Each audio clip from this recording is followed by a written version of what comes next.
Welcome to achieve it with Jojo. Exercise 13.1 के 11th तक के क्वेश्चंस आपको यहाँ पर आई बटन पे क्लिक करके या फिर डिस्क्रिप्शन में पूरी प्लेलिस्ट का लिंक है वहाँ पर मिल जाएंगे। क्वेश्चन नंबर 12 देखते हैं। Assume that each born child is equally likely to be a boy और girl. If a family has 2 children, what is the conditional probability that both are girls given that this. अब यहाँ पर ना बहुत एक मज़ेदार सी सिचुएशन बताई हुई है। इसमें क्या सिचुएशन क्रिएट की हुई है इन्होंने कि एक फैमिली है जिसमें 2 चिल्ड्रन है, ठीक है, 2 बच्चे हैं। एक फैमिली, अच्छी सी फैमिली है जिसमें 2 चिल्ड्रन है, 2 चिल्ड्रन, ठीक है। तो ऐसे कुछ चिल्ड्रन है, 2 चिल्ड्रन, एक बड़ा बच्चा है, एक छोटा बच्चा है, ठीक है। अब यहाँ पर आपने कंडीशनल प्रोबेबिलिटी बतानी है कि दोनों जो बच्चे हैं, जो आपको यहाँ पे फैमिली है जिसके बारे में कोई ज़्यादा इन्फॉर्मेशन आपको नहीं गिवन है, इसमें प्रोबेबिलिटी क्या है कि ये दोनों के दोनों बच्चे गर्ल्स है। दीज 2 आर गर्ल्स, देखो both are girls. Given that, अब कंडीशनल प्रोबेबिलिटी के क्वेश्चंस में क्या होता है, हमेशा गिवन दैट होती है, सिंपल प्रोबेबिलिटी निकालनी होती है, कुछ कंडीशन और भी गिवन होती है। तो गिवन दैट फर्स्ट पार्ट में क्या कंडीशन दी हुई है कि यंगेस्ट इज द गर्ल, कि जो सबसे छोटा वाला बच्चा है ये, this child is a girl, ठीक है, ये जो बच्चा है ये गर्ल है। फिर सेकंड वाले में क्या है, एटलीस्ट 1 इज अ गर्ल। अच्छा, तो इस सिचुएशन को थोड़ा सा मैथमेटिकली एनालाइज करते हैं। फैमिली में 2 बच्चे हैं, तो पॉसिबिलिटी क्या है कि दोनों बच्चे कौन कौन होंगे, या तो बड़ा वाला ब्रदर भाई होगा, बड़ा बॉय होगा, या फिर छोटा भी बॉय होगा। बड़ा बॉय हुआ, छोटी गर्ल, देन पहले गर्ल होगी, फिर भी गर्ल, फिर देन गर्ल, फिर बॉय। यही पॉसिबल सिचुएशंस है, ठीक है। इससे ज़्यादा और कोई पॉसिबल सिचुएशंस नहीं है, तो हम यहाँ पे इसको लिख लेते हैं। ये जितनी भी पॉसिबल सिचुएशंस होती है ना किसी भी केस की, वो क्या होती है, वो सैम्पल स्पेस बोलते हैं उसको हम, सैम्पल स्पेस। तो इसकी सैम्पल स्पेस में मतलब पॉसिबिलिटी यही है कि यही पॉसिबिलिटी है, 2 जो चिल्ड्रन है जब इक्वली लाइकली है, तो एक कोई बॉय और गर्ल होने की प्रोबेबिलिटी इक्वल है, तो यही हो सकता है, या तो पहला बॉय हो, दूसरा भी बॉय हो, पहला बॉय दूसरी गर्ल, पहली गर्ल दूसरी गर्ल, पहली गर्ल दूसरा बॉय, छोटा मतलब, ठीक है, इस तरीके से। अब फर्स्ट केस को एनालाइज करते हैं, केस बाय केस। फर्स्ट है कि यंगेस्ट इज द गर्ल, तो प्रोबेबिलिटी निकालनी है। मतलब हम प्रोबेबिलिटी, ये देखो कंडीशनल प्रोबेबिलिटी हम कैसे निकालते हैं कि एक इवेंट ई हो रहा होता है और गिवन दैट एफ, कोई इवेंट गिवन होता है ऑलरेडी, तो इस ई की प्रोबेबिलिटी निकालनी होती है ना, given that F has occurred. तो इसमें वो ई क्या है कि हमें किसकी प्रोबेबिलिटी निकालनी है एक्चुअल में, कि बोथ आर गर्ल्स, इसकी प्रोबेबिलिटी निकालनी है ना। ई है बोथ आर गर्ल्स, इसकी प्रोबेबिलिटी निकालनी है। और गिवन क्या है, गिवन दैट लिखा है ना, गिवन दैट मतलब एफ इवेंट को हम क्या मान सकते हैं, यहाँ पे लेट भी लिख सकते हो आपकी, लेट कर लिया हमने, ये इवेंट ये। यंगेस्ट इज गर्ल, यंगेस्ट मतलब छोटी वाली, यंगेस्ट इज गर्ल, GIRL। तो अब यहाँ पे जो हमारे इसको सपोर्ट कर रहा है वो कौन सा केस है कि दोनों की दोनों गर्ल्स है, यही है, जी से हमने गर्ल डिनोट किया है, तो ये दोनों की दोनों गर्ल्स इसमें है। यंगेस्ट इज गर्ल मतलब जो दूसरा वाला जो छोटा बच्चा है वो गर्ल है, तो यहाँ तो बॉय है, यहाँ पे गर्ल है, ठीक है, यहाँ पे गर्ल है, ठीक है, तो गर्ल गर्ल, यहाँ पे तो बॉय है, ठीक है। तो यही 2 केसेस है जो हमारे इस सिचुएशन को फेवर कर रहे हैं। नाउ नेक्स्ट, अब एक्चुअल में तो कंडीशनल प्रोबेबिलिटी निकालनी है, probability of having E given that event F has occurred. तो ये कंडीशनल प्रोबेबिलिटी कैसे निकलती है, इसका फॉर्मूला तो हमने अच्छे से याद किया हुआ है कि probability of E intersection F, कि इन दोनों में क्या चीज़ कॉमन है, ओवर प्रोबेबिलिटी ऑफ एफ, ठीक है। तो मतलब कि प्रोबेबिलिटी ई इंटरसेक्शन एफ की भी निकालनी पड़ेगी।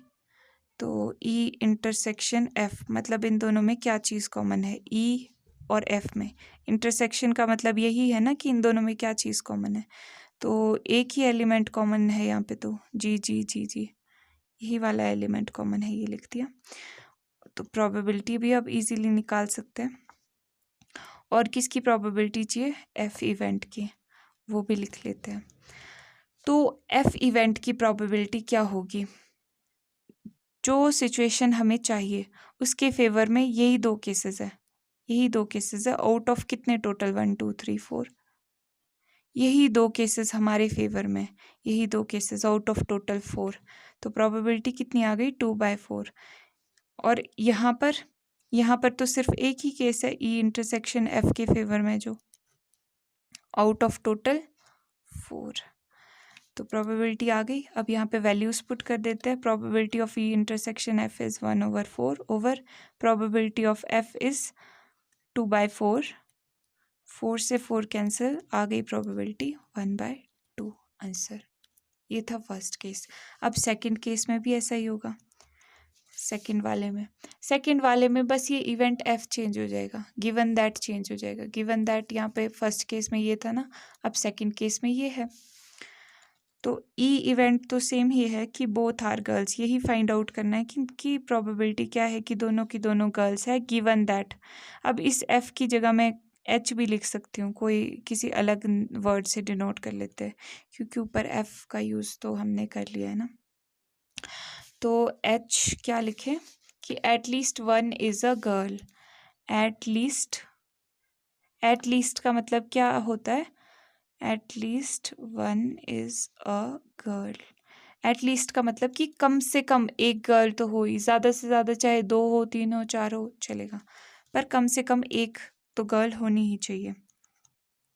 तो ये बोथ आर गर्ल्स, तो एक ही सिचुएशन है यहाँ पे ऐसी।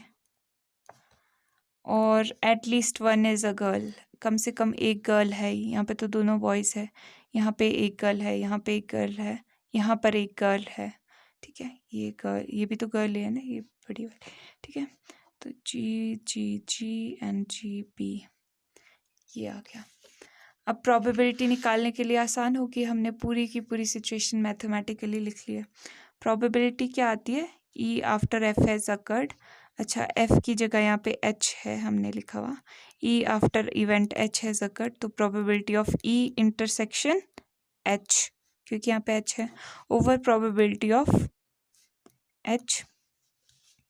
तो अब ठीक है, इसके लिए ई इंटरसेक्शन एच भी निकालना पड़ेगा। मतलब ई इंटरसेक्शन एच, क्या चीज़ कॉमन है इन दोनों में, जी जी यही कॉमन है ना, जी एंड जी, ठीक है।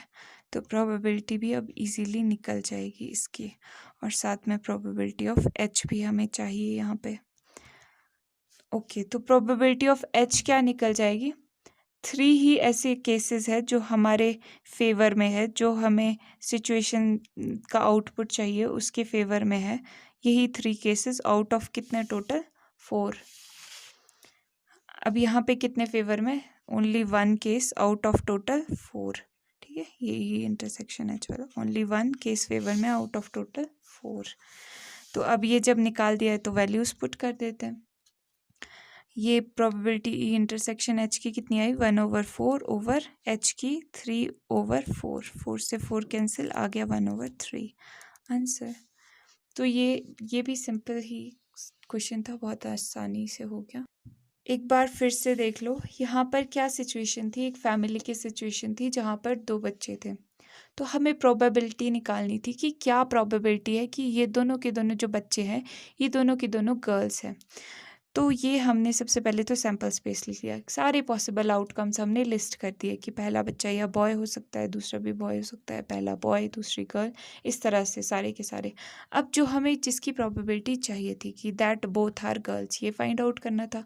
गिवन दैट क्या गिवन था, ये चीज़ गिवन थी।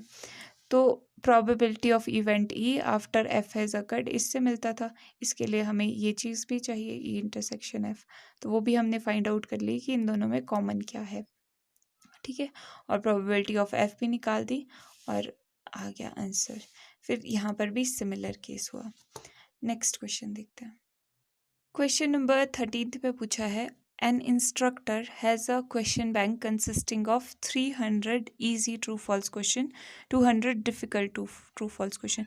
तो एक इंस्ट्रक्टर ने क्वेश्चन बैंक डिज़ाइन किया है। एक क्वेश्चन बैंक जिसमें मतलब बहुत सारे क्वेश्चन ही क्वेश्चन की बुक है, ठीक है। तो उसमें 300 इजी ट्रू फॉल्स क्वेश्चन डाले हैं, 200 डिफ़िकल्ट ट्रू फॉल्स क्वेश्चन डाले हैं, 500 इजी मल्टीपल चॉइस क्वेश्चन डाले हैं, 400 डिफ़िकल्ट मल्टीपल चॉइस क्वेश्चन डाले हैं। अब ये तो इन्फॉर्मेशन दे दी इन्होंने, डाटा दे दिया कुछ हमारे पास क्वेश्चन बैंक का।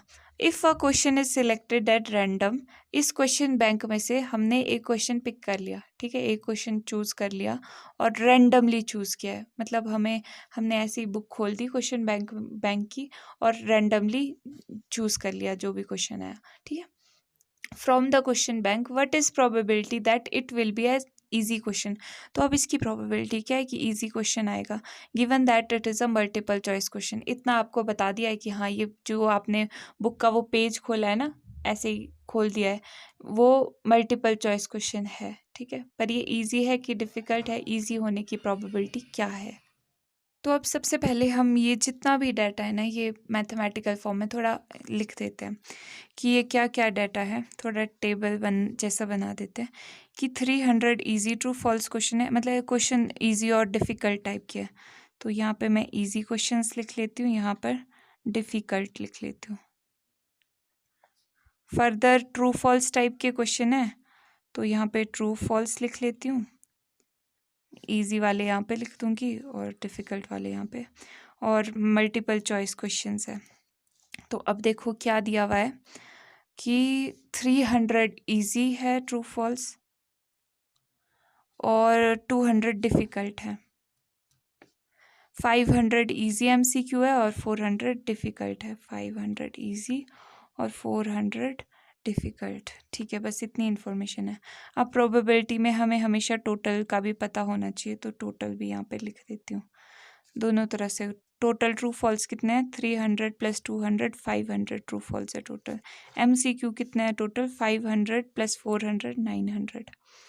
अच्छा, टोटल इजी क्वेश्चन कितने हैं, 500 + 300 800। और डिफ़िकल्ट क्वेश्चंस कितने हैं टोटल, दोनों वाले को मिलाकर 400 + 200 600, ठीक है। अब टोटल्स भी हमने फाइंड आउट कर दिए और अच्छे से अब हमें हर चीज़ पता है, टेबल में इजीली हम निकाल सकते हैं कोई भी चीज़ और गलतियां भी अवॉइड कर सकते हैं। अब प्रोबेबिलिटी किस चीज़ की पूछी है, that it will B an easy question, मतलब इवेंट ई तो हमें मिल गया है कि that question is, event E क्या है, दैट क्वेश्चन इज इजी, ठीक है। और एफ इवेंट क्या है, गिवन दैट क्या है, given that it is a multiple choice question, F भी पता है, सिंपली दिया हुआ है इन्होंने। तो एफ क्या है, question is multiple choice, question is multiple choice type, multiple choice question, ठीक है। ओके ओके ओके, तो अब निकालना क्या है, प्रोबेबिलिटी निकालनी है, यहाँ पे लिख देती हूँ अगेन। प्रोबेबिलिटी निकालनी है ऑफ इवेंट ई कि क्वेश्चन इजी निकलेगा, प्रोवाइडेड यानी कि given that F event has already been occurred, कि इजी क्वेश्चन की आने की प्रोबेबिलिटी कितनी है, given that question is a multiple choice question, कि क्वेश्चन मल्टीपल चॉइस क्वेश्चन है, ये बता दिया है। तो वही फॉर्मूला हम अपना अप्लाई कर देते हैं, प्रोबेबिलिटी ऑफ एफ। अब ई इंटरसेक्शन एफ, अब यहाँ पे सेट तो बनेगा नहीं, जैसे ऐसे पहले सेट बना रहे थे ना और सारे एलिमेंट्स लिस्ट कर रहे थे, क्योंकि ये तो इतने सारे क्वेश्चंस हैं, ठीक है। तो यहाँ पे किस तरह से डील करेंगे हम, देखो ई इंटरसेक्शन एफ की प्रोबेबिलिटी पहले देख लेते हैं। ई इंटरसेक्शन एफ है कितने, मतलब कि क्वेश्चन ईजी भी है और मल्टीपल चॉइस भी है। क्वेश्चन ईजी तो यहाँ पे है, सारे इजी भी है और मल्टीपल चॉइस क्वेश्चन भी है, वो कितने हैं 500, ठीक है, 500 है ना टोटल। और ये कितने हैं, ये F question is a multiple choice question, question multiple choice questions कितने हैं टोटल, मल्टीपल चॉइस क्वेश्चंस तो इतने हैं 500 + 400, ये दोनों ही मल्टीपल चॉइस क्वेश्चन है ना, 900 मल्टीपल चॉइस क्वेश्चंस है आउट ऑफ। अब प्रोबेबिलिटी कैसे निकालते हैं, प्रोबेबिलिटी निकलेगी ये, इसकी प्रोबेबिलिटी कैसे निकलेगी ये ध्यान से देखना। Question is a multiple choice question, multiple choice होने के, क्वेश्चन के मल्टीपल चॉइस होने की कितनी प्रोबेबिलिटी है, तो ऐसे टोटल 900 ही क्वेश्चंस है। टोटल क्वेश्चंस कितने हैं? 900, जो कि मल्टीपल चॉइस है, जो हमारे फेवर में है। हमें क्या चाहिए? हमारे फेवर में क्या है? Multiple choice question. हमें चाहिए क्या? मल्टीपल चॉइस क्वेश्चन चाहिए इस इवेंट के लिए। तो वो तो 900 या आउट ऑफ टोटल कितने क्वेश्चंस है? टोटल कितने क्वेश्चंस है ये सारे? 900 + 500 1400। 1400 है ना टोटल क्वेश्चंस। यहाँ से भी देख लो, यहाँ से भी 1400 ही आएगा टोटल। 6 + 8 1400। टोटल 1400 क्वेश्चंस गिवन है। यहाँ से भी देख लो, इन क्वेश्चंस को ऐसे ही भी काउंट कर लो। ये देखो 300 500 हो गए, ये यहाँ पे हो गए 500 500 1000 1400। ठीक है, टोटल 1400 क्वेश्चंस है। तो out of multiple choice question total 900 है, आउट ऑफ 1400। और ई इंटरसेक्शन एफ की प्रोबेबिलिटी, अब जो ई इंटरसेक्शन एफ को हमारे क्वेश्चंस यहाँ पे नंबर लिखना चाहिए हमें, number of E intersection F, ये ज़्यादा ठीक रहेगा क्योंकि नंबर है ना, ये नंबर ऑफ क्वेश्चंस है, ये नंबर बता रहे हैं हम। तो यहाँ पे प्रोबेबिलिटी कितनी आ जाएगी? 500 टोटल क्वेश्चंस है ऐसे जो ई इंटरसेक्शन एफ, यानी कि जो ईजी भी है, और जो एमसीक्यू भी है, आउट ऑफ टोटल 1400। ठीक है, तो 1400, तो अब इसको लिख लेते हैं यहाँ पर। Probability of E intersection F क्या आया? 500 over 1400 over probability of F कितना आया? 900 ओवर 1400। तो 1400 से 1400 कैंसिल, आ गया 500 ओवर 900, 0 से 0 कैंसिल, 5 ओवर 9 आ गया आंसर। ठीक है, तो अब यहाँ पे मैं आपको दोबारा बता देती हूँ अगर किसी को थोड़ा भी कन्फ्यूजन रह गया है। देखो, प्रोबेबिलिटी हमने कैसे निकाली है? निकालते क्या है हम प्रोबेबिलिटी में? जो भी जितने भी नंबर ऑफ केसेस हमारे फेवर में होते हैं, हमें जो चाहिए होता है उसके फेवर में होता है। हमें क्या चाहिए यहाँ पे?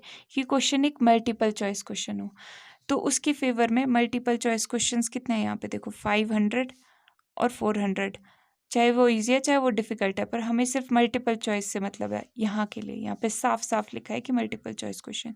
तो 5 + 4 900 हुए टोटल, मतलब 900 टोटल ऐसी चीज़ें जो हमारे फेवर में है। आउट ऑफ कितने में से हमारे फेवर में? टोटल क्वेश्चंस, टोटल तो 1400 क्वेश्चंस थे। अब यहाँ पर भी सेम केस हुआ कि ई इंटरसेक्शन एफ मतलब क्वेश्चन जो कि इजी भी है और मल्टीपल चॉइस भी है। क्वेश्चन जो कि इजी भी है और मल्टीपल चॉइस भी है। ऐसे तो 500 ही क्वेश्चंस है, आउट ऑफ कितने? 1400। बाकी तो फॉर्मूले में पुट करने वाले काम थे। ठीक है, तो ये आ गया आंसर। क्वेश्चन नंबर 14 में पूछा है, given that 2 numbers appearing on throwing 2 dices. 2 dices हमने थ्रो किया। डाइसेस मतलब ऐसा डाइस होता है क्यूबिकल सा, जिस पे नंबर्स होते हैं, कुछ 1 होगा, यहाँ पे 2 होगा, यहाँ पे 3 4 5 6, ऐसे 6 फेसेस पे 6 नंबर्स लिखे होते हैं। तो अब इस डाइस को, 2 डाइस को हमने फेंका। ठीक है, 2 डाइस को हमने फेंका। यहाँ पे भी कुछ नंबर होंगे, यहाँ पे क्या लिखें? यहाँ पे 4 लिख देते हैं, यहाँ पे 5, ऐसे यहाँ पे 6 होगा लिखा हुआ। Are different. अब यहाँ पे 2 डाइस फेंके और उन दोनों पे अलग अलग नंबर्स आए। Find the probability that probability of the event the sum of number on the dice is 4। अब इस इवेंट की प्रोबेबिलिटी बतानी है कि इन दोनों पे डाइस पे जो नंबर आया है वो 4 है। 4 कैसे हो सकता है? जैसे मान लो यहाँ पे ये देखो, यहाँ पे 2 आया। ठीक है, ऐसे ऊपर वाली साइड पे 2 आया और यहाँ पे भी 2 आ गया, तो 2 + 2 4 हो गया ना। तो ऐसी चीज़ पूछी है कि क्या प्रोबेबिलिटी है कि सम इनका 4 है। ठीक है, ओके, तो इसके लिए ऐसा करते हैं, सबसे पहले सारे केसेस लिख देते हैं। सबसे पहले हम सैम्पल स्पेस लिखते हैं ना, सारे के सारे केसेस हम लिस्ट कर देते हैं जितने भी पॉसिबल केसेस है। अब यहाँ पे फर्स्ट डाइस की इंफॉर्मेशन लिखते हैं, यहाँ पे सेकंड की। हो सकता है फर्स्ट पे 1 आए, सेकंड पे 1 भी आ सकता है, 2 भी आ सकता है, सेकंड पे 3 भी आ सकता है, 4 भी आ सकता है, 5 भी आ सकता है, 6 भी आ सकता है। और फिर यहाँ पे फर्स्ट वाले पे 2 भी आ सकता है, सेकंड वाले पे फिर 1 आ गया, 2 आ गया, 2 आ गया। इस तरह से अगर आप बनाते चलोगे तो पूरा का पूरा टेबल बन जाएगा, या फिर डाटा सेट जो भी बोलते हो। तो ये यहाँ पे सारे के सारे मैंने लिख दिए टाइम बचाने के लिए। तो नंबर ऑफ एलिमेंट्स, ये टोटल इनका नंबर कितना है? 1 2 3 4 5 6 7 8 9 10 11 12 ऐसे करके आप देखोगे ना, 6 इंटू 6 ही है ना ये, 1 2 3 4 5 6, तो 6 इंटू 6 कितना हो गया 36, टोटल 36 है ना, काउंट कर लो 36 यही है। अब find the probability, the question देखते हैं किसकी प्रोबेबिलिटी फाइंड आउट करनी है। The sum of numbers on dice is 4, तो ये लिख लेते हैं इवेंट ई, कंडीशनल प्रोबेबिलिटी ऐसे ही निकालते हैं ना, ई और एफ दो इवेंट्स होते हैं। किसकी प्रोबेबिलिटी निकालनी है एक्चुअल में, the sum of numbers on dice is 4, numbers on dice is 4, ठीक है। और एफ गिवन दैट, गिवन क्या कंडीशन गिवन है, given that the two numbers appearing on throwing two dice are different, क्या given है कि जो दो नंबर्स है वो दोनों नंबर्स डिफरेंट है, ऐसा नहीं है कि 1 1 आ गया या 2 2 आ गया या 3 3 आ गया, डिफरेंट है नंबर्स। तो यहाँ पे लिख लेते हैं the two numbers appearing on throwing two dice are different, ठीक है। तो ये लिख दिया है यहाँ पे। अब इस ई के जो एलिमेंट्स है वो लिख देते हैं ज़रा। Sum of numbers on dice is 4, 4 किस किस का सम आता है, ठीक है। यहाँ पे 1 + 1, ये नहीं, यहाँ देखो 3 + 1 4 4 होता है, और यहाँ पे 2 + 2 4 होता है, यहाँ पे 3 + 1 4 होगा, फिर 4 + 1 ये तो 5, ये तो ऊपर ही चली गई बात, मतलब यहाँ पे तो सारे बड़े बड़े नंबर्स आ गए। मतलब यही 3 ऐसे नंबर्स हैं जिनका सम 4 हो रहा है, 1 and 3, 2 and 2, 3 and 1। तो इसको लिख देते हैं 1 and 3, 2 and 2 and 3 and 1, इन सब का सम मतलब टोटल करेंगे, इन्हीं का 4 आ रहा है, बाकियों का तो इसका देख लो 2 आ रहा है, इसका 3 आ रहा है, इसका 5 आ रहा है, ठीक है। तो नेक्स्ट क्या है यहाँ पर, एफ वाला भी चेक कर लेते हैं। Two numbers appearing on dice are different, अब जो दोनों नंबर्स है वो डाइस पे डिफरेंट आ रहे हैं, जैसे 2 1 3 1 4 1, तो अब पूरा का पूरा दोबारा लिखने के लिए तो बहुत टाइम लग जाएगा, इसलिए हम ऐसा करते हैं, ये पूरा सैम्पल स्पेस लिख देते हैं कि ये पूरा ही सैम्पल स्पेस है माइनस, पर इसमें से एक्सक्लूड कर दो कि हमें क्या क्या नहीं चाहिए, माइनस कर देते वो चीज़ें, सेम नंबर वाले नहीं चाहिए ना, क्योंकि दोनों नंबर्स डिफरेंट है। तो ये लिख देते हैं कि माइनस इसमें से बस ये निकाल दो, बाकी पूरा हमें पूरा सैम्पल स्पेस वाला सेट चाहिए। तो 3 3 देन 4 4 भी निकाल दो, 5 5 भी निकाल दो, जो सेम सेम है ना उन सबको निकाल दिया गया है, क्योंकि यहाँ पे लिखा हुआ है two numbers appearing on throwing two dice are different, ठीक है। तो अब देखते हैं, अब ये क्या, इसकी प्रोबेबिलिटीज तो निकाल ही लेंगे, पर यहाँ पे देख लेते हैं कि हमें एक्चुअल में चाहिए क्या। हमें probability of event E occurring after given that F has occurred, ये निकालना है ना, मतलब इसका फॉर्मूला क्या है, ई intersection F over probability of F. तो अब ई इंटरसेक्शन एफ की भी ज़रूरत है, मतलब ई इंटरसेक्शन एफ, ठीक है। अब इन दोनों में क्या कॉमन है, ऑब्वियसली ये क्या बोल रहा है कि दोनों के दोनों नंबर्स डिफरेंट होने चाहिए, और ये क्या बोल रहा है कि सम ऑफ द नंबर इज़ 4, जो कि ये है, ठीक है। तो अब इसमें डिफरेंट नंबर्स कौन कौन से हैं, एक तो ये वाला नंबर डिफरेंट है, ये वाला नंबर डिफरेंट है, तो मतलब 1 3 आ गया और 3 1 आ गया, 2 2 तो सेम ही नंबर है, और ये देखो यहाँ पे इसमें से माइनस किया हुआ है, ये इसमें कंफ्यूज मत हो जाना, हम यहाँ पे पूरा सैम्पल स्पेस नहीं लिख सकते थे क्योंकि इसमें बहुत ज़्यादा टाइम लगेगा दोबारा से इतना बड़ा वो लिखने के लिए। तो हमने सिंपल स्मार्ट वर्क किया है यहाँ पे कि हमने लिख दिया है सैम्पल स्पेस की एलिमेंट्स कौन से है, एस पूरा सैम्पल स्पेस है माइनस ये वाली चीज़ें, माइनस ये नहीं चाहिए हमें, बाकी पूरा सैम्पल स्पेस चाहिए। तो जब आप ई इंटरसेक्शन एफ भी देख रहे हो ना, तो आप ये चीज़ें नहीं देख रहे हो, ठीक है। तो यहाँ पे ये चीज़ें थी ना, ये देखो ये, तो ये तो हमें नहीं देखनी है ना, क्योंकि ये माइनस किया हुआ है हमने कि ये हमें चाहिए ही नहीं, टू डिफरेंट नंबर्स चाहिए, तो डिफरेंट नंबर्स तो ये है, तो ये हमने इंटरसेक्शन में लिख दिया। दोबारा बताऊंगी, रुक जाओ अभी, वैसे मुझे लगता है कि आपको समझ तो आ ही गया होगा, पर स्टिल कोई भी 1% डाउट है तो मैं बता देती हूँ, रुको देखो समझो बात को। ई इंटरसेक्शन एफ में क्या लिखते हैं हम, जो ई और एफ में कॉमन चीज़ होती है। एफ क्या है, एफ ऐसी चीज़ है कि दोनों के दोनों नंबर अलग अलग शो हो रहे हैं, मतलब कि इस वाली रो को छोड़ के ये जो रो है, ये डायगोनली जो है रो नहीं बोल सकते आप, ये जो डायगोनल एलिमेंट्स है इनको छोड़ के हमें बाकी सारी चाहिए। तो अब आप इसमें और इसमें कंपेयर कर लो ना। 1 3 है क्या यहाँ पे? है, ठीक है। 2 2 2 2 तो हमें चाहिए ही नहीं, ये तो हमने अपने माइंड से इरेज कर दिया है। 3 1 3 1, ठीक है। तो ये चीज़ ई इंटरसेक्शन एफ, यहाँ पे अगर आप नहीं देख पाए तो ये देखो, ठीक है। अब प्रोबेबिलिटी निकालते हैं। प्रोबेबिलिटी ई इंटरसेक्शन एफ, तो कितने इवेंट्स है जो हमारी फेवर में है, कितने ऐसे एलिमेंट्स है? 2 ही है।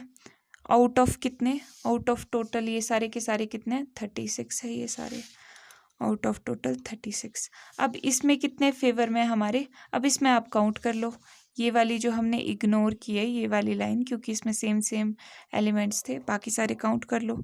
या फिर पूरा इतना सारा काउंट करने की जगह ये कितने? 1 2 3 4 5 6, तो टोटल तो 36 थे। 36 में से ये 6 माइनस कर लो तो 30 आ गए। तो ऐसे काउंट भी कर लोगे तब भी 30 आएगा। 1 2 3 4 5 6 7 8 9 10 11 12 13 14, ठीक है। ये 30 है टोटल। 30 आउट ऑफ कितने? 36। प्रोबेबिलिटी आ गई, फटाफट से पुट कर लो। ये पुट कर लिया 2/36 ओवर, ये पुट कर लिया 30/36। 36 से 36 कैंसिल, बच गया 2/30, और ये भी आ गया अगेन 1/15। तो ये आ गया आंसर। देख लो एक बार, स्क्रीनशॉट लेना है ले लो। क्वेश्चन नंबर 15 में पूछा है, consider the experiment of throwing a die. Again इसमें डाई को थ्रो किया गया, एक ही डाई को थ्रो किया गया इस बार। If a multiple of 3 comes up, die को थ्रो करने से, देखो रफ पे दिखाती हूँ। डाई को थ्रो करने से आपके पास या तो 1 2 3 4 5 6 इनमें से कोई नंबर आएगा। अब बोल रहा है आगे कि if a multiple of 3 comes up, अगर 3 का मल्टीपल क्या है यहाँ पे? 3 और 6 है ना। 3 का मल्टीपल ये हुआ ना, 3 × 1 3 × 2 हुए 6, 3 × 3 हुए 9। तो 3 और 6 ये मल्टीपल्स है, तो 3 और 6 ये मल्टीपल्स है। 9 तो डाइस पे आता ही नहीं है, तो इसके 3 और 9, 3 एंड 6 अगर मल्टीपल ये दोनों आ जाते हैं, ठीक है। मतलब कि आपने डाइस फेंका और नंबर 3 आ गया, फिर क्या करना है? देन थ्रो अ डाई अगेन, फिर आपको फिर से डाई थ्रो करना है। ओके, फिर से डाई थ्रो करना है। If any other number occurs, अगर if any other number comes, या कोई और नंबर आ गया, अगर ये दोनों नहीं आए, इन दोनों के अलावा कोई और नंबर आ गया, तो क्या करना है? तब टॉस अ कॉइन, ठीक है। तब कॉइन टॉस करना है। Find the conditional probability that the event coin shows a tail. इस इवेंट की कि कॉइन ने टेल शो किया है, given that at least one of die has shown a 3, ठीक है। इसकी प्रोबेबिलिटी हमें फाइंड आउट करनी है। अब ये तो आपको देखने से भी, सिचुएशन समझने से भी पता चल रहा है कि क्या पूछ रहे हैं कि कंडीशन की कॉइन ने टेल शो किया है, ये बताओ, गिवन दैट कि at least one die has shown 3, कि कम से कम किसी एक डाई ने 3 शो किया है। अरे भाई, अगर 3 शो कर रहा है तब तो हमें दूसरी डाइस थ्रो करनी है ना, फिर क्यों कॉइन थ्रो करें, कॉइन टॉस करेंगे हम, ठीक है। तो इसकी प्रोबेबिलिटी तो 0 ही है।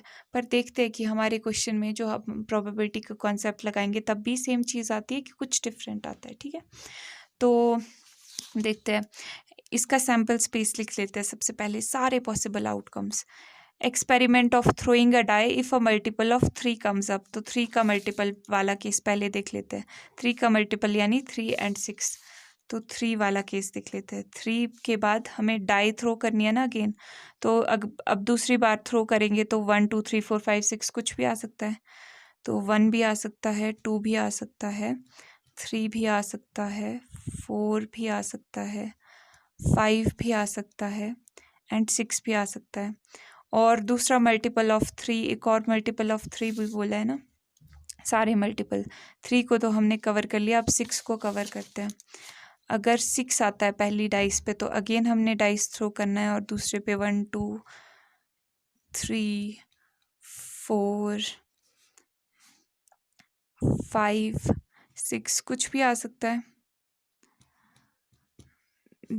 अगर ये दोनों नंबर नहीं आए पहली डाइस पे तो क्या आएगा, 1 आएगा। और फिर क्या करना है, एक कॉइन टॉस करना है।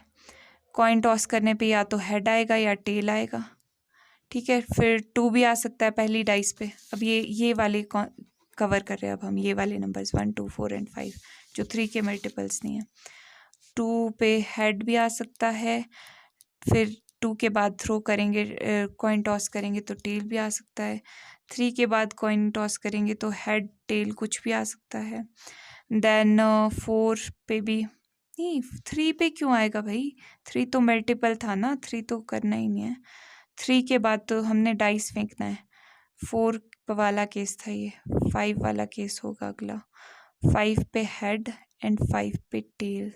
देन 6 वाला केस पहले ही कवर हो गया है, ठीक है। तो ये सारा का सारा सैम्पल स्पेस था। ये सैम्पल स्पेस आपको बनाना आना चाहिए, बाकी तो क्वेश्चन ही है जैसे अभी तक करते आ रहे हैं। तो सैम्पल स्पेस क्वेश्चन हमने समझ लिया कि अगर किसी एक्सपेरिमेंट में 1 2 4 5 ऐसे नंबर्स आए तो हमने एक कॉइन टॉस करना है।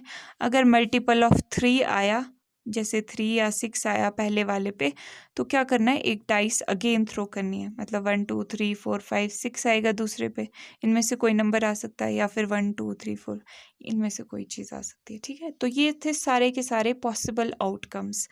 अब क्वेश्चन क्या है कि find the conditional probability of event. किसकी इवेंट, अच्छा इवेंट लिखा हुआ है इन्होंने। The coin shows a tail, the coin shows a tail, okay. Given that क्या है गिवन, इसको लेट लिख देते हैं, लेट दिस एंड दिस। एट लीस्ट 1 क्या गिवन है कि एट लीस्ट 1 डाई शोज अ 3, एटलीस्ट किसी एक ने 3 शो किया हो। तो अब फटाफट से लिख लेते हैं कि ई में कौन से इवेंट्स है जिसमें कॉइन ने टेल शो किया है। टेल किस किस में शो किया है, यहाँ पे है और यहाँ पर है और यहाँ पर है और यहाँ पर है। तो फटाफट से लिख देते हैं। 1 के बाद टेल आया हो सकता है, या फिर 2 के बाद टेल आया हो सकता है, 4 के बाद टेल आया हो सकता है, 5 के बाद टेल। बस ये यहाँ से लिख दिया है हमने। देन एफ में at least 1 die shows a 3, at least 1 die ने 3 शो किया हो। ये है केसेस, क्योंकि यहाँ पे 3 3 3 3 3 3 शो किया है, और एक ये वाला भी है क्योंकि यहाँ पे इसने 3 शो किया है, बाकी कोई नहीं है ना। तो ये भी लिख देते हैं। 3 1 3 2 3 3 3 4 एट लीस्ट बोला है, मतलब कम से कम एक तो होना ही चाहिए, ज़्यादा कितने भी हो तो चलेगा। तो इसमें घबराना नहीं है। 6 and 3। Then E intersection F भी निकालना पड़ेगा कि इन दोनों में क्या चीज़ कॉमन है, क्योंकि अल्टीमेटली फॉर्मूला क्या होता है, probability of E after F has occurred का फॉर्मूला होता है यही, ई intersection F over probability of F. तो मतलब ई इंटरसेक्शन एफ भी निकालना पड़ेगा। तो इन दोनों में क्या चीज़ कॉमन है, देखो देख के बताओ, कुछ चीज़ कॉमन है? कोई भी चीज़ कॉमन नहीं है ना। ये सेट खाली रह गया, मतलब खाली सेट को हम कैसे डिनोट करते हैं, 5 से, ठीक है। ये 5 रह गया सेट, तो मतलब नंबर ऑफ एलिमेंट्स कितने हैं इसमें, 0 है। नंबर ऑफ एलिमेंट्स 0 है, तो प्रोबेबिलिटी कितनी होगी, प्रोबेबिलिटी इसकी कितनी हो गई, जो हमारे फेवर में है। प्रोबेबिलिटी क्या होती है, जो हमारे फेवर में है। इसके फेवर में तो कोई भी नहीं है, खाली रह गया ये सेट, कोई भी है ही नहीं इसके फेवर में। तो 0 ओवर टोटल कितने थे, टोटल चाहे जितने भी हो, पर फेवर में तो कोई है ही नहीं, तो 0 ओवर समथिंग 0 ही होगा। पर चलो फिर भी लिख लेते हैं। 1 2 3 4 5 6 7 8 9 10 11 12 13 14 15 16 17 18 19 20। तो ये तो 0 ही आ गया। और एफ की प्रोबेबिलिटी फिर भी निकाल लेते हैं, नहीं भी निकालना चाहो आप तो रहने दो, बट देखते हैं क्या आती है। 1 2 3 4 5 6 7 इवेंट्स हमारे फेवर में आउट ऑफ 20। तो अब यहाँ पर वैल्यू पुट करोगे इन सब की, तो ये आ गया ई इंटरसेक्शन एफ की probability 0 over probability of F 7 over 20, कुछ भी लिख दो प्रोबेबिलिटी यहाँ पे, वो तो 0 ही आएगी। तो ये आ गया 0। तो वही चीज़ जो हमने वैसे भी रियलाइज़ कर ली थी क्वेश्चन पढ़ते पढ़ते कि अरे ये क्या बोल रहा है, तो इसकी प्रोबेबिलिटी तो ज़ीरो होनी ही है। तो ये चीज़ हमारे यहाँ पे मैथमेटिकली भी दिख रहा है। नेक्स्ट, या ऐसा करो, एक बार नेक्स्ट क्वेश्चन की तरफ जाने से पहले एक बार फिर से इसको देख लेते हैं कि इसमें स्टेटमेंट में क्या पूछा था। इसमें ऐसी स्टेटमेंट पूछी थी कि अगर आप एक डाइस थ्रो करोगे उसमें कितने नंबर्स आ सकते हैं, 1 2 3 4 5 6। अगर 3 या 6 आया मतलब मल्टीपल ऑफ 3 आया, 3 या 6 अगर नंबर आता है तो आपने दोबारा डाइस फेंक देनी है। और अगर बाकी नंबर्स में से कोई आता है 1 2 4 5 में से कोई आता है तो आपने एक कॉइन टॉस करना है। ठीक है, फिर उसकी सारी की सारी जो भी पॉसिबल आउटकम्स थे वो हमने सारे के सारे लिस्ट कर दिए। और जो प्रोबेबिलिटी पूछी थी कि प्रोबेबिलिटी बताओ इवेंट इस इवेंट की कि कॉइन एक टेल शो कर रहा है, given that at least one die should shows a 3। तो इसकी प्रोबेबिलिटी कितनी थी, इसकी तो 0 थी। नेक्स्ट क्वेश्चन नंबर 16 में पूछा है if probability of A B then probability of A after event F B has occurred. तो ये तो बहुत ही आसान है, सिंपल आपने फॉर्मूला लिख देना है, probability of A intersection B over probability of क्या आएगा, ये वाली चीज़ आती है ना, ये वाली चीज़ यहाँ पे प्रोबेबिलिटी ऑफ बी। तो ए इंटरसेक्शन बी कुछ गिवन है, नहीं है given, okay. Over probability of B given है, हाँ गिवन है 0। ओहो, समथिंग ओवर 0 तो अनडिफाइंड हो जाता है, तो ये तो अनडिफाइंड हो गया या फिर नॉट डिफाइंड, FINED। तो ऑप्शन सी इज करेक्ट। ठीक है, सी ऑप्शन करेक्ट है। Now 17th question, if A and B are events such that this is equal to this then what happens. ठीक है, तो यहाँ पे भी probability A and after B has occurred, B after A has occurred, इसकी probability. तो यहाँ पे फॉर्मूले पुट करके देखते हैं ज़रा क्या कुछ रिजल्ट हमें देता है या नहीं। तो probability of A intersection B, इसमें फॉर्मूला पुट कर रहे हैं हम। इसका फॉर्मूला क्या होता है कि ए आफ्टर बी निकालना हो तो ऐसे निकलेगा ना, ओवर प्रोबेबिलिटी ऑफ बी। और सिमिलरली यहाँ पे क्या आएगा, probability of B intersection A over probability of A. Formula ये है ना इसका, यही होता है ना, ये देखो यहाँ पे लिखा तो है ऊपर, ये देखो ये यही पुट किया है। सिमिलरली यहाँ पे भी यही पुट किया है। अब आपको पता है कि इंटरसेक्शन मतलब कि ए और बी में कॉमन, यहाँ पे भी वही बात है, बी और ए में कॉमन, ए बी में कॉमन बोलो या बी ए में कॉमन बोलो, बात तो वही है, मतलब ये दोनों सेम चीज़ है। तो सेम चीज़ है, इसका मतलब ये कैंसिल आउट हो कर सकते हैं हम, ए इंटरसेक्शन बी, यही चीज़ है ना, probability of B probability of A, तो ये चीज़ कैंसिल हो गई। ठीक है, तो अब इसको क्रॉस मल्टीप्लाई भी करोगे तो बच क्या गया, ये तो कहीं पे ये दिया हुआ है, गिवन है, ये देखो इसमें डी में गिवन है, तो ये डी इज़ द आंसर। ये आपको नहीं समझ आ रहा है तो कोई बात नहीं, आप इसको बड़े यहाँ पे देखो लॉन्ग वे में भी कर सकते हो। ये देखो probability of A intersection B, ये भी दूसरी तरफ ले आओगे तो probability of A intersection B, अभी प्रोबेबिलिटी ये यहीं पे रहने दो, चलो 1 ओवर प्रोबेबिलिटी ऑफ ए। तो अब देख लो, ऐसे भी समझ आ गया ना। अब देख लो, अब क्रॉस मल्टीप्लाई कर, मतलब ये इधर को ले आओ और ये इधर को ले आओ, तब भी यही चीज़ आएगी, बात वही है। ठीक है, तो होपफुली आपको इस वीडियो में जितनी भी कॉन्सेप्ट्स थे, जितने भी क्वेश्चंस थे, सब समझ आए होंगे। वीडियो को लाइक ज़रूर करना, कमेंट्स में ज़रूर बताना कैसा लगा आपको, ये समझ करके समझ भी आया कि नहीं, एंड शेयर भी करना अपने दोस्तों के साथ, सब्सक्राइब करना चैनल को। Bye bye.